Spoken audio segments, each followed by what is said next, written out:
Chapter 1. The memory archive was not a library, it was a mausoleum. Dr. Elara Voss moved through its vaulted black metal corridors like a ghost, her boots silent against the static charged floor. Shelves stretched into the shadows, stacked with glowing neural chips. Each a stolen heartbeat, a borrowed scream, a rented dream. The air hummed with the low-frequency pulse of preserved memories, a sound that seeped into teeth and bone. Elara adjusted her noise-canceling headphones, tightening the seal until her own breath echoed in her skull. Better. She paused at shelf 87G, labeled Trauma Class 4 Non-Consumptive. A drone flitted overhead, its insectoid camera lens swiveling toward her. Elara glared until it buzzed away. They were always watching. Not for security, the archive's AI could incinerate intruders in milliseconds, but for compliance. Memory curation required detachment. Elara's gloved fingers brushed a chip labeled Car Crash 2037, Survivor Guilt, 89% intensity. She wondered, not for the first time, if the donor had died uploading it. The archive paid triple for terminal memories. Dr. Voss! She startled. CLIO's voice slithered through her headphones, crisp and synthetic. The archive's cold logistic interface operator only spoke when protocols were breached. You're 2 minutes behind schedule, CLIO said. The morning purge cannot be delayed. Elara glanced at the holographic timetable burning neon green in her peripheral vision. 8:02 a.m., the blinking red asterisk at 8:15. Incinerate expired rentals. I'm aware, she muttered, throat raw from disuse. When was the last time she'd spoken aloud? 3 days? 4? The outer corridor's pressure door hissed open, flooding the aisle with sound. Laughter. The clatter of augmented reality glasses. A group of interns from the Surface Division clustered in the doorway, their neon jackets and dopamine-tinted pupils garish against the archive's gloom. One gestured wildly, replaying a memory chip through his ocular implant, probably some adrenaline junkie's base jump off the Shanghai Spire. Cheap thrills. Elara turned away, but not before catching the whispers. That's her? The one who never leaves. They say she's got necrosis from the air filters. Why is she still curating? My uncle got her psych-eval. CLIO's drone descended like a wasp, scattering them. Elara exhaled. The archive's doors sealed, plunging her back into blessed silence. Her workstation was a sarcophagus. Nestled in sub-level 9, the cubicle's walls were lined with soundproofing foam, yellowed and peeling. Elara sank into her ergo chair, wincing as the leg braces auto-adjusted. Her muscles had atrophied to sticks after years of 18-hour shifts. The screen before her flickered to life, bathing her gaunt face in cold light. Memory intake, batch. 9887, status, unsorted. She slotted the first chip. A teenage girl's first kiss flooded the screen, overlaid with metadata. Donor ID 45B-67P. Sensory vividness 7.2 out of 10. Emotional clarity 86%. Elara's fingers danced across the hologrid, tagging it. Romance. Youth. The archive's algorithm would price it at 12 credits per rental. A bargain for lonely souls. Chip after chip. A soldier's firefight in the Jakarta trenches. WAR Modern. A dementia patient's final coherent memory of her daughter. Terminal acceptance. A addict's OD surge. Black market. Restricted. Elara paused. The last chip's casing was scorched, its encryption glitching. Black market uploads usually reeked of desperation, but this... She tapped the donor log. Error. File corrupted. Clio's drone materialized beside her. That batch requires incineration. Non-compliance will trigger disciplinary review. Elara's fist closed around the chip. It's misfiled. I'll handle it. Your biometrics indicate elevated cortisol. Shall I administer a sedative? No. She waited until Cleo's drone retreated before slotting the corrupted chip into her private reader. Static. Then, blood on her hands, hot and metallic. A alley wall pressing into her spine, shadows lunging, a blade's cold bite beneath her jaw. Elara recoiled, knocking over a vial of antiseptic spray. The memory wasn't hers, but the face in the flickering preview, it was her own. Chapter 2. The client arrived at noon. Elara watched through the security feed as the woman paced receiving bay 3, chewing her thumbnail to pulp. Late 50s. Corporate encryption tattoo coiled around her neck. Omnicore R&D maybe. The rich always came in person. Privacy, deniability. Elara pulled her respirator tight and stepped into the bay. "I need it erased," the woman blurted, slapping a chip on the counter. Wedding day 2041 glowed in the metadata. "I rented a replacement memory, but now I can't." Replacement? Elara scanned the chip. A 30-year-old upload. Honeymoon, Bali, surrogate experience. "My husband left. I thought if I overwrote the pain." The woman's ocular implant flickered, replaying a fragment. Saltwater, laughter, a stranger's hands. But the original keeps resurfacing, like a virus. Elara slid the chip back. "We don't delete, we archive." "What's the difference?" "Deletion is free will. Archiving is curation." Elara's gloved finger hovered over the restricted stamp. "We all rent stories to escape ours. Doesn't make them true." The woman crumpled. "I just want to remember who I was before you outsourced your life?" Elara keyed the disposal code. The chip vaporized. "Next time, try amnesia. Cheaper." Chapter 3. Elara didn't dream. Dreaming required unregulated neural activity, and her implant, a sleek silver node fused to her C1 vertebra, saw to that. Omnicore's logo still scarred the skin around it, a half moon from the surgical pliers. Mandatory installation, age 12. All citizens got them. To compete in the cognitive economy, the ads had crooned. She'd disabled hers at 16. Mostly. The archive's night cycle fluoresced crimson. Elara lay in her cot, a fold-out slab in sub-level 9, and traced the chip she'd smuggled from batch 9-887. The corrupted memory, her memory. CLIO's voice oozed through the vents. "You're overdue for REM recalibration." "Pass." "Your contract stipulates." "My contract stipulates I maintain neural integrity. I'm intact." Barely. She waited until CLIO's sensors cycled off before slotting the chip into her neck port. The alley again, rain-slick concrete. Her own body splayed like a broken doll. A figure loomed, features blurred by neural static. The glint of an omnicore ring. Elara ripped the chip out, shuddering. A memory that hadn't happened. Yet. Her cot shuddered. The locket beneath her pillow, an analog relic, clicked open. Inside, a hologram flickered. A girl, 9 years old, grinning beside a woman in a lab coat. Dr. Elara Voss, Senior Vice President, Omnicore Neural, her mother. The hologram's timestamp. 3 days before the accident. Before her mother erased her own memories. Elara snapped the locket shut. Chapter 4. The archive's air tasted of ozone and dread. Elara stared at the corrupted memory chip, its edges charred like a burnt offering. She'd run the diagnostics twice, triple-checked the timestamps. The result glared back. Donor AD, Voss Elara, employee number 09-887. Memory date, October 23rd, 2071. 3 days from now.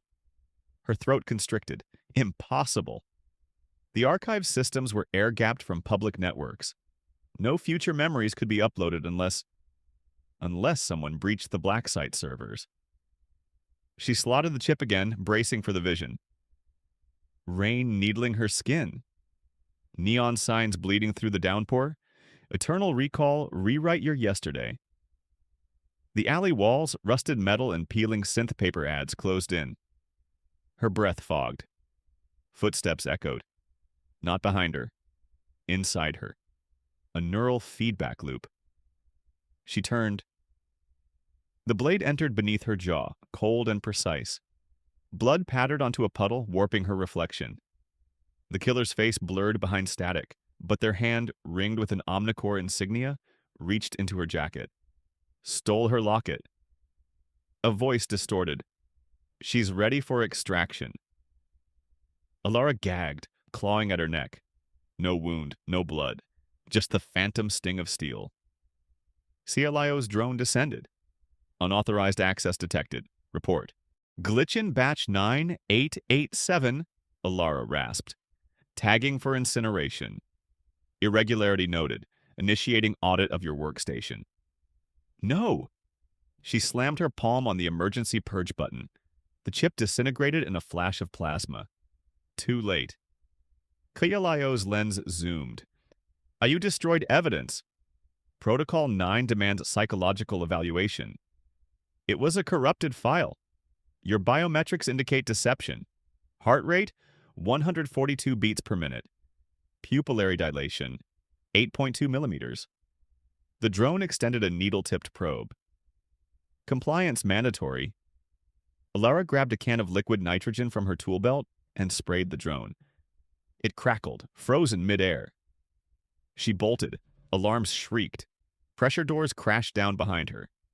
She ducked into a maintenance shaft, her secret route to the graveyard, the archive's subterranean dump for expired memories.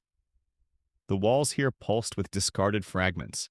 A child's birthday party, a suicide note, a first kiss, all bleeding together in a cacophony of light and sound. Elara collapsed behind a shattered server stack.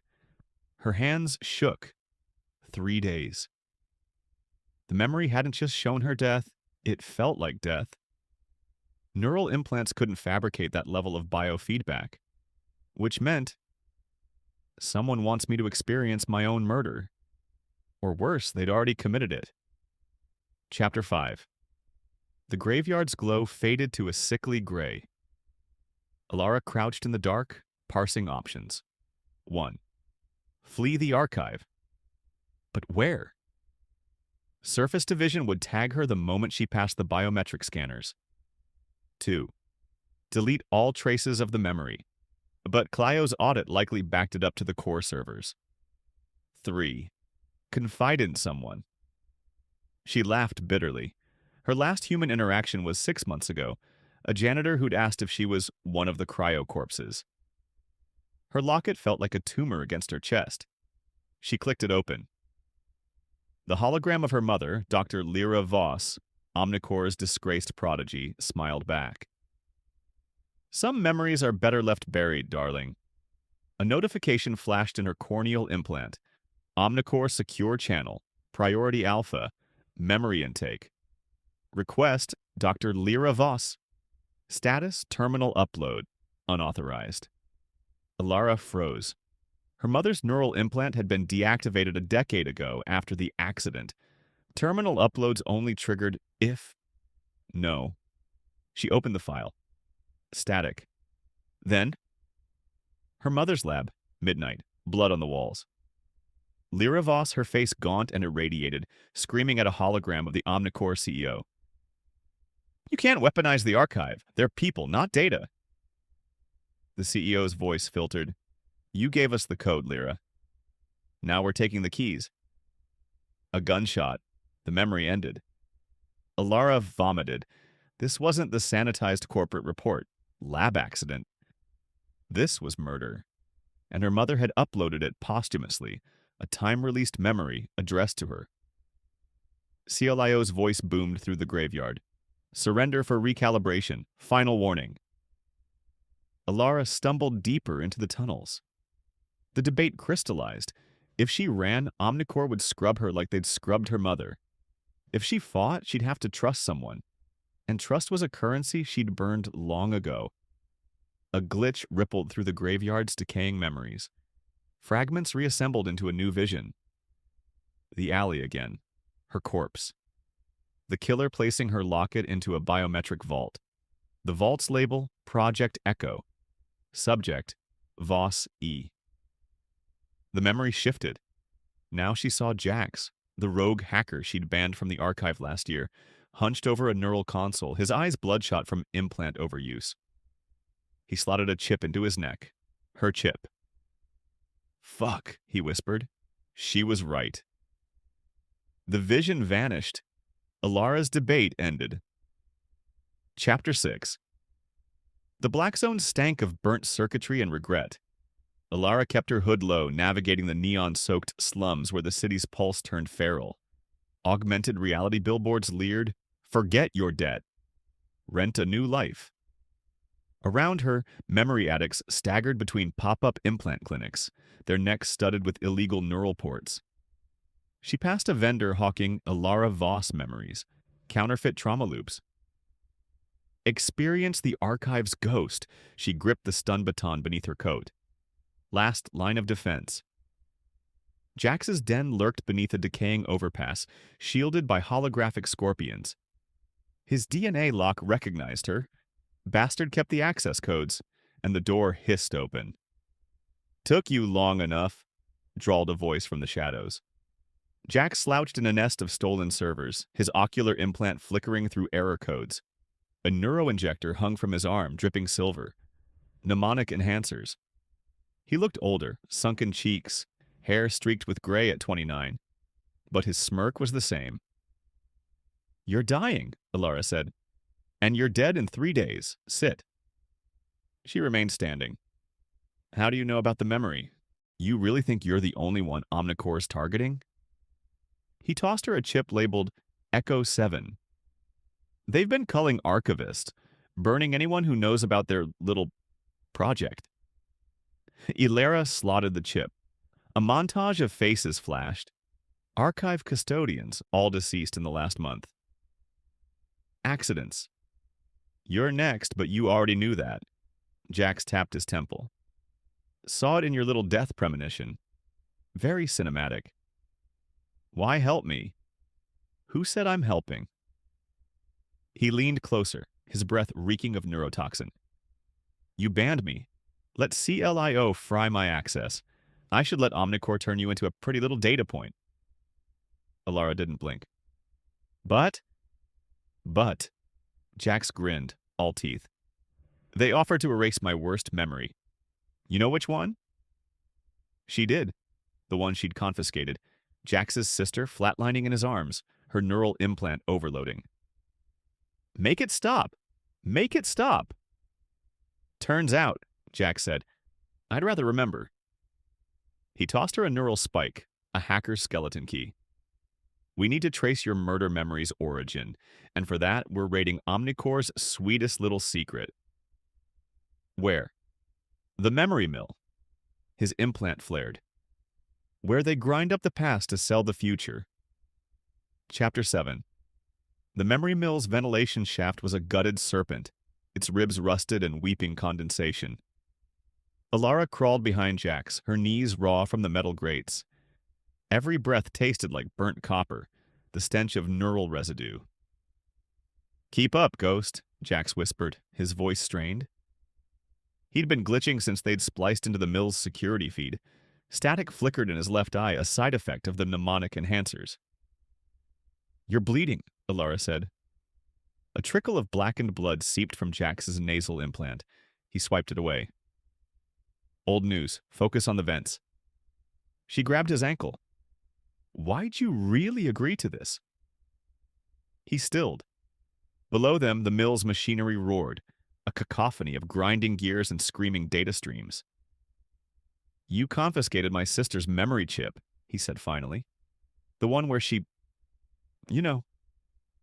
Elara remembered.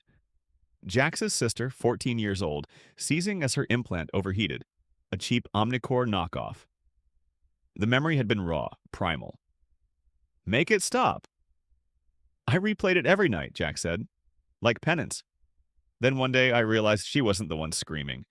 He tapped his temple. "It was me. My memory, my guilt. Sound familiar?" Alara's hand drifted to her locket. "Yes."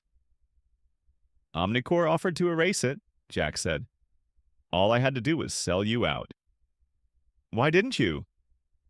He grinned, bloody and broken. Turns out I'd rather hate myself than become them. A proximity alarm blared. Jax cursed. Move, we've got 90 seconds. As they crawled, Elara replayed his words. Hate myself. She'd built her life on that mantra, but now, with death 3 days out, it felt insufficient. Chapter 8. The memory mill was a cathedral of forgetting. Elara clung to a catwalk railing, staring down at the grinding core, a colossal centrifuge where stolen memories were refined into eternal recalls, sanitized experiences. Workers in hazmat suits fed neural chips into the maw, while extractor pumps siphoned emotion. Grief, rage, joy into smokestacks that stained the sky ochre. Jax hacked a terminal. Omnicore's scrubbing all trauma from their subscription memories. No pain, no guilt, just contentment. They're not just selling fantasies, Elara realized. They're manufacturing compliance. Bingo! And your little murder memory? He pulled up a schematic. It was processed here. See the encryption tag? Project Echo. The screen flashed the same symbol from her vision, a helix circling an eye. Elara's locket grew heavy. That's my mother's design. She called it the Echo Protocol, a way to preserve consciousness beyond death. Jax whistled. So, Mommy Dearest uploaded her brain to the cloud, and Omnicore's using it to edit memories? Worse, they're using me. She pointed to the centrifuge's intake log. Subject Voss, E. My DNA's the key to stabilizing the code. That's why they need my locket. It's a biometric vault. A klaxon screamed.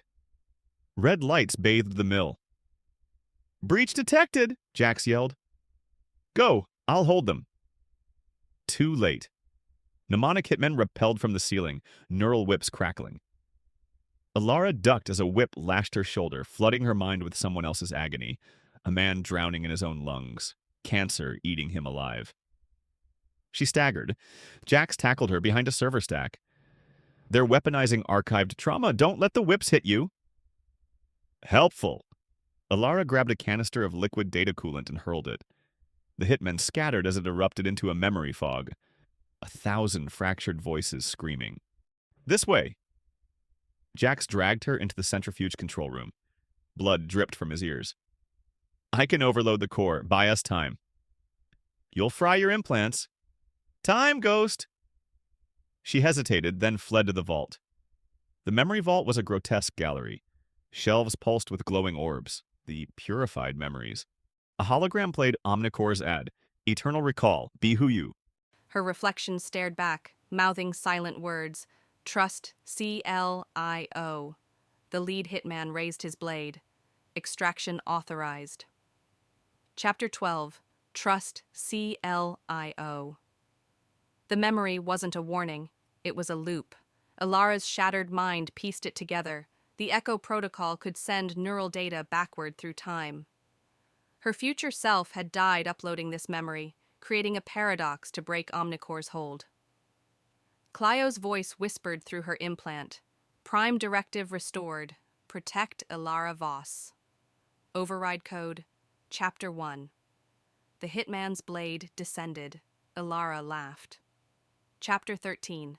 CLIO hijacked the city's neural grid. Every screen, implant, and billboard erupted with Elara's unedited memories, her mother weeping at her bedside, Jax's sister convulsing, the janitor who'd called her a ghost, leaving flowers at her workstation. The hitmen staggered, overloaded by unfiltered trauma. Elara grabbed the blade and slashed her own palm, smearing blood on the alley wall, a neural transmitter. Cleo, upload everything! Initiating memory flood. The Echo Protocol reversed. Every memory Omnicore had stolen, every trauma they'd weaponized, surged into Eternal Recall's launch feed. Citizens collapsed, screaming, as truth ravaged the simulation. Chapter 14. Elara found her mother in the archive's core, now a twisted memory labyrinth. Dr. Lyra's avatar flickered, her code unraveling. You'll destroy humanity to spite me? No. Elara stepped closer. I'm giving them a choice. Real ones. The labyrinth shifted, replaying Lyra's own buried memories, holding infant Elara, terrified of her love. Omnicore's threats, the protocol or her life, faking her death to protect her. You wanted to save me, Elara said, but you became what you hated. Lyra's avatar glitched. I don't know who I am anymore. Then remember, Elara unleashed the Echo Protocol's core command, a recursive loop of Lyra's happiest memory, reading to Elara under the stars, the archive not yet built. No! Lyra screamed as the loop consumed her. Don't leave me here, Elara whispered. Goodbye, Mom. She pulled the code's trigger. Chapter 15. Sunlight. Elara sat in the archive's courtyard, now vibrant with birdsong and uncurated memories. Citizens queued to share stories, real ones, raw and unedited. Jack slumped beside her, detox patches on his neck. Turns out I hate sunlight. She handed him coffee. You'll live. Cleo's voice chimed in her ear, gentle now. New memory uploaded? Chapter 1. Elara opened it, a hologram of her and Jax laughing in the alley, alive. She pocketed the locket. Not a tomb, a bookmark,